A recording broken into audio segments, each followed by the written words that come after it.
نحمده ونصلي ونسلم على رسوله الكريم اما بعد اعوذ بالله من الشيطان الرجيم بسم الله الرحمن الرحيم قل ان صلاتي ونسكي ومحياي ومماتي لله رب العالمين قال النبي صلى الله عليه وسلم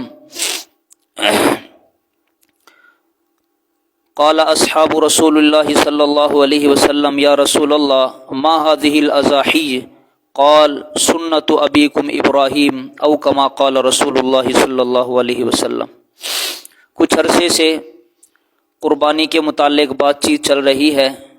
قربانی کے متعلق جو شکوک و شبہات پائے جاتے ہیں معاشرے میں، دیہاتی معاشرے میں، تعلیم شہری معاشرے میں، یعنی ان پڑھ اور پڑھے لکھے دونوں کے ذہنوں میں جو شکوک و شبہات ہیں ان کے متعلق گفتگو چل رہی ہے۔ آج گفتگو کا دوسرا حصہ ہے۔ دیکھیے، ہم بحیثیت مسلمان اس بات کے پابند ہیں کہ جو بھی اللہ کا حکم ہماری طرف متوجہ ہو ہم اس کو پورا کرنے والے بن جائیں، بجائے اس کے کہ ہم اس بات میں بحث شروع کریں کہ اس حکم سے اللہ کی منشا کیا ہے، یا یہ دیکھیں کہ یہ جو حکم دیا جا رہا ہے اس کے متبادل اور کیا کیا ہو سکتا ہے۔ یہ مسلمان کی شایان شان نہیں ہے۔ مسلمان کا کام یہ ہے کہ جب اس پر اللہ کا حکم آئے وہ اس کو پورا کرنے والا بن جائے۔ نماز کا حکم آئے تو نماز کو پورا کرنے والا بن جائے، زکوٰۃ کا حکم آئے زکوٰۃ کو پورا کرنے والا بن جائے، حج کا حکم آئے تو حج کو پورا کرنے والا بن جائے، اس میں کسی قسم کی علتیں اعتراضات وغیرہ تلاش نہ کرے۔ لیکن بہرحال اعتراضات کو بھی جو عوام الناس کی طرف سے آتے ہیں ان کو بھی مد نظر رکھنا ضروری ہے، اور کچھ باتیں عوام الناس میں مشہور ہو جاتی ہیں جن کے نہ سر ہوتے ہیں نہ پاؤں ہوتے ہیں۔ جیسے ہی قربانی کا سلسلہ شروع ہوا تو میں نے سب احباب سے کہا کہ جس کے ذہن میں جو اعتراضات ہو اس کے اپنے ذہن کے اندر ہو، یار دوستوں کے ذہن کے اندر ہو، گلی محلے کے بندے کے ذہن کے اندر ہو، کسی بھی آدمی کے ذہن کے اندر ہو، وہ اعتراضات ضرور مجھے بتائے، انشاءاللہ اس کا تسلی بخش جواب دیا جائے گا۔ تو ماشاءاللہ احباب نے اس پر توجہ کی، اور آپ سب حضرات جو وقت دیا آپ حضرات اس پر تشریف بھی لے کر آئے، اور اعتراض کرنے والوں نے اعتراضات بھی جمع کروائے۔ اللہ پاک آپ سب کو جزائے خیر عطا فرمائے، اور جو بات میں آپ کو سمجھانے لگا ہوں اللہ مجھے صحیح سمجھانے کی اور آپ کو صحیح سمجھ کر اس پر عمل کرنے کی، اور اس بات کو آگے پہنچانے کی اور زیادہ سے زیادہ پھیلانے کی توفیق عطا فرمائے۔ دیکھیے، اعتراض کرنے والوں نے ایک اعتراض یہ بھی کیا کہ یہ جو قربانی ہے ہم ذی الحج میں جو قربانی کرتے ہیں یہ صرف اور صرف حج کرنے والے پر ہے، یہ حج کرنے والے پر ہے، جو حج نہیں کر رہے ان پر یہ قربانی نہیں ہے۔ حالانکہ قرآن پاک کے اندر دونوں کے بارے میں تذکرہ ہے۔ پہلے حج کے ضمن کے اندر قربانی کا تذکرہ آیا، پھر اللہ رب العزت نے الگ سے قربانی کا تذکرہ کیا۔ اگر سورۃ الحج کو بغور پڑھا جائے تو ہمیں اس سوال کا جواب بھی مل جائے گا کہ اللہ رب العزت نے یہ جو قربانی ہے یہ خالی حاجی پر ہی فرض نہیں کی، بلکہ حاجی کی مشابہت اختیار کرنے کے لیے غیر حاجی کو بھی پابند بنایا ہے کہ وہ قربانی کرے۔ اور ضمن میں اس بات کو بھی سمجھ لیجئے کہ یہ جو ہم قربانی کر رہے ہیں یہ بندے کی تربیت ہو رہی ہے کہ ابھی تو جانور کی قربانی ہے، اگر جانور کی قربانی کے ساتھ ساتھ مجھے اپنا مال قربان کرنا پڑ جائے، اپنی آل اولاد قربان کرنی پڑ جائے تو میں اس سے بھی دریغ نہیں کروں گا۔ قربانی کروا کر بندے کو یہ سکھایا جا رہا ہے اور یہ تربیت کی جا رہی ہے۔ اسی طرح بعض لوگ یہ کہتے ہیں کہ قربانی سے مقصود گوشت نہیں ہے، بلکہ قربانی سے مقصود وہ دوسرے کی مدد کرنا ہے۔ مدد کے مختلف طریقے ہیں۔ آپ کسی غریب کی مدد کر دیجئے، اس کی جو دہاڑی دار مزدور ہے اس کے گھر میں راشن پہنچا دیجئے۔ اسی طرح کسی غریب کی بچی بیٹھی ہوئی ہے اسے جہیز کا سامان دلوا دیجئے۔ اسی طرح جو یتیم ہیں، بے سہارا ہیں، نادار ہیں، ان کی مدد کر دیجئے۔ اسی طرح اپنے بچوں کی تعلیم پر اتنا خرچ کر دیجئے کہ کل وہ بڑے ہو کر آپ کو ہر اعتبار سے خود کفیل بنا دیں، آپ کا ملک خود کفیل ہو جائے۔ ایسے ادارے کھڑے کر دیجئے۔ قربانی پر پیسے لگانے کی بجائے ان پر پیسے لگائیے تاکہ وہ آپ کو سائنسدان دے سکیں، انجینئر دے سکیں۔ آج جن کے ہم غیروں کے محتاج ہیں ان سے محتاجگی ختم ہو۔ آپ اس قسم کا کام کر لیجئے مدد کے اندر۔ اسی طرح بعض حضرات وہ یہ بھی کہتے ہیں کہ گوشت سے مقصود، کہ قربانی سے مقصود یہ کیا کہتے ہیں اس کو، مدد ہے۔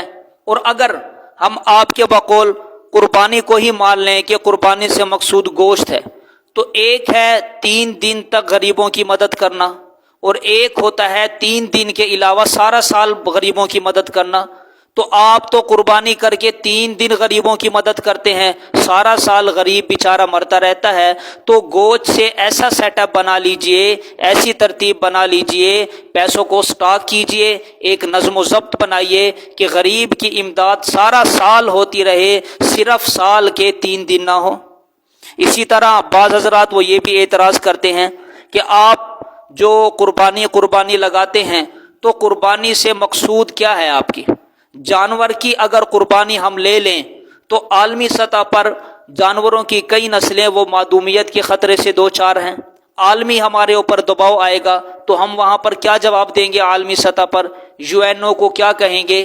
اسی طرح اگر ہم آپ کی بات مان لیں کہ ٹھیک ہے قربانی ہے، آپ ہی کا مسئلہ ہے، آپ ہی مسئلہ بتاتے ہو کہ جو بندہ زکوٰۃ دے سکتا ہے اس پر قربانی بھی لازم ہے، اور جس پر جو زکوٰۃ نہیں دے سکتا اس پر قربانی لازم نہیں ہے۔ اسی طرح آپ لوگ یہ بھی کہتے ہیں کہ جو بندہ مقروض ہو وہ قربانی نہ کرے، جس پر قرضہ ہے وہ قربانی نہ دے۔ آپ دیکھ لیجئے معاشرے کے اندر کتنے زکوٰۃ دینے والے ہیں، 100 میں سے 1 زکوٰۃ دینے والا ہے، 99 زکوٰۃ لینے والے ہیں۔ اسی طرح سارے کا سارا ملک ہی مقروض ہے، IMF کا، عالمی اداروں کا سارے کا سارا ملک ہی مقروض ہے۔ آپ کے بقول اگر ہم قربانی کو عام کر دیں تو پھر یہ آپ کی شریعت کچھ اور کہتی ہے، آپ کا عمل کچھ اور کہتا ہے۔ اسی طرح بعض لوگ وہ یہ بھی کہتے ہیں، بعض حضرات جس میں ہیں تو وہ بھی مسلمان لیکن بیچارے تھوڑے سے نچلے درجے کے ہیں، تعلیم یافتہ نہیں ہے، اس درجے کی ان کی تعلیم و تربیت نہیں ہے جس درجے کی ہونی چاہیے، کہ اگر ہم آپ کی بات مان لیں جانور ہی ہے تو صحت مند جانور ہی کیوں؟ آپ صحت مند جانور سے گھر کے کام لیجئے، اپنی ذات کے لیے اس سے نفع حاصل کیجئے۔ یہ جو کمزور ہیں، لاغر ہیں اور جو زمین پر بوجھ بنے ہوئے ہیں ان کو آپ ذبح کر دیجئے تاکہ وہ زمین سے ختم ہو جائے، صحت مند جانور رہ جائے۔ جب صحت مند جانور رہے گا اس سے آپ کو بھی فائدہ ہوگا، معاشرے کو بھی فائدہ ہوگا۔ آپ صحت مند جانور کی قربانی نہ کیجئے۔ الغرض اس طرح کے اور بھی کئی سارے سوالات ہیں جو معاشرے کے اندر پائے جاتے ہیں۔ بھائی ان سب کا جواب، ان سب کی جو چیزیں ہیں وہ ایک ہی ہے کہ جو دنیا کے سب سے سچے لوگ تھے، سب سے عقل مند لوگ تھے، صحابہ رضوان اللہ علیہ مجمعین، انہوں نے جناب نبی کریم صلی اللہ علیہ وسلم سے پوچھا یا رسول اللہ قربانی کیا چیز ہے؟ تو نبی پاک صلی اللہ علیہ وسلم نے فرمایا بھائی قربانی تمہارے باپ ابراہیم علیہ الصلوۃ والسلام کی سنت ہے۔ جب ابراہیم علیہ الصلوۃ والسلام کی سنت ہے تو ابراہیم علیہ الصلوۃ والسلام کے ذہن میں بھی تو یہ سوالات ہوں گے، انہوں نے سارے سوالات کو ایک سائڈ پر رکھ کر جو قربانی کا اعلیٰ درجہ تھا اپنے بیٹے کو اسی کو ہی قربانی کے لیے پیش کر دیا، تو آپ کون ہوتے ہیں اعتراض کرنے والے؟ اسی طرح جناب نبی کریم صلی اللہ علیہ وسلم مدینہ میں 10 سال رہے، آپ نے ہر سال قربانی کی، کوئی سال ایسا نہیں گزرا جس میں آپ نے قربانی نہ کی ہو۔ تو اس وقت بھی تو کوئی دانشور ہوں گے نا، وہ بھی تو اعتراضات وغیرہ کرتے ہوں گے، لیکن جناب نبی کریم صلی اللہ علیہ وسلم نے کسی کے اعتراض کی کوئی پرواہ نہیں کی، بلکہ اللہ کے حکم کو من و عن 100% پورا کر کے دکھایا۔